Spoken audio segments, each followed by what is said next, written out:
దబదబ వార్తలు చదివేసి ఇంటికి పోయి ఇంత తిని ఓ మలక ఫోన్ చూసి బజ్జుకునే వరకు 10:30-11 కావచ్చు.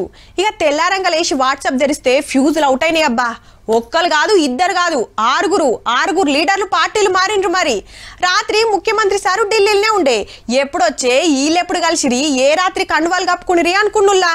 మరి రేపేమైతుందో? కండువాలు మారుస్తానికి పగల్లేదు, రాత్రి లేదు. పో హద్దుమ రాత్రి 1 గంటకు 6 బీఆర్ఎస్ ఎమ్మెల్సీలు కాంగ్రెస్ పార్టీలో చేరికయ్యండ్రు. నిన్నంతా సీఎం సార్ ఢిల్లీలోనే ఉండే. హైదరాబాద్ లో దిగుడే ఆల్చం సీదా ఇంటికి పోయిర్రు, చెయ్యికి చెయ్యి కొట్టిండ్రు. దండే విఠలు, భానుప్రసాద్, ప్రభాకరు, దయానంద్, ఎగ్గమల్లేశం, బసవరాజ్ సారయ్య సాల్ రుచుతోటి మండలిలో 12కు పెరిగింది అధికార పార్టీ బలగము.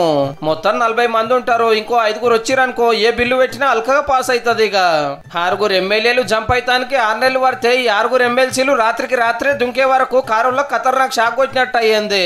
నేను స్వచ్ఛందంగా కాంగ్రెస్ పార్టీ నా ఇల్లు నా ఇంటికి నేను వచ్చాను. అయితే గులాబీ పార్టీ వాళ్ళు ఏమంటారు అంటే, కానీ ఇప్పుడు 119 అయిపోయారు.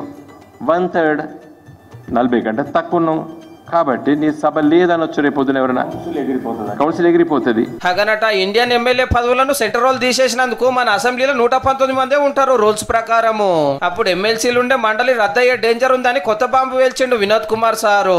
ఈ ముచ్చటిట్టుంటే ఇవాళ బీఆర్ఎస్ ఆఫీస్ లో జిహెచ్ఎంసీ కార్పొరేటర్లతో మీటింగ్ పెడితే 6 ఎమ్మెల్యేలు అరికపొడి గాంధీ, మాధవరం కృష్ణారావు, వివేకానంద గౌడ్, కాలేరు వెంకటేష్, బండారు లక్ష్మారెడ్డి, మరి శేఖర్ రెడ్డి సార్లు తుమ్మా కొట్టిండ్రు. అందరు కూడా పట్నపోల్లే పార్టీ మారుతారని సందో ప్రచారం నడుస్తూనే ఉన్నది. 6 ఎమ్మెల్యేలు 6 ఎమ్మెల్సీలు 666 మరో తర్వాయిలు కూడా మరో 6 కూడా మా రేవంత్ రెడ్డి గారు కొడతాడు. అందులో ఏమాత్రం అనుమానం లేదు. అట్లనే పాలమూరుకెళ్ళి 2, ఆదిలాబాద్ కెళ్ళి 2 ఎమ్మెల్యేలు జంప్ అవుతున్నారు. 4-5 రోజులలో కాంగ్రెస్ కండు వాళ్ళకి ఫుల్ డిమాండ్ అని గుసగుసాలు. మా పార్టీలో గెలిచిన వాళ్ళని అట్లేటా తీసుకుంటారని కార్తిక్ రెడ్డి అన్న కత్తులు కటాలు నూరుతున్నాడు కాంగ్రెస్ మీద. కానీ 5 ఏళ్ల కిందట అమ్మ సబితమ్మ అదే పార్టీలో గెలిచి ఇళ్ళకి వచ్చింది కదా సారు.